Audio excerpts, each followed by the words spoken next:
From the outside looking in, 2-year-old Helen Lynn appears to be like most other toddlers. She's spunky, outgoing, and loves to show off her favorite dance moves.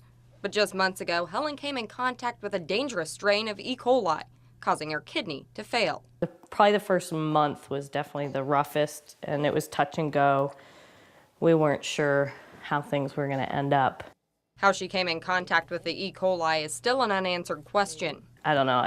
You can't go there, basically. It's just, we don't know. We'll never know. After spending 60 days in the Dornbecker Children's Hospital in Portland, Helen is back home. She's been diagnosed with end-stage renal failure and needs a kidney transplant. But while she waits, she's on dialysis for 9 hours a day. Then we've got to put masks on. We've got to bleach her or the transfer set before we unhook it.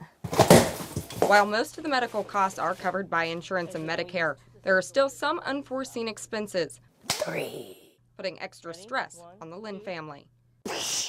A close family friend who is recently cancer-free is now paying it forward, stepping in to help the family raise money. Fighting to be alive for your child is completely different when it's your child. So I just had to put myself in her position and sort of what would I do, and I just wanted to help.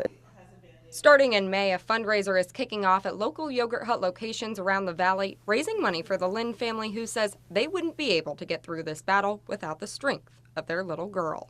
She's what gets us through every day.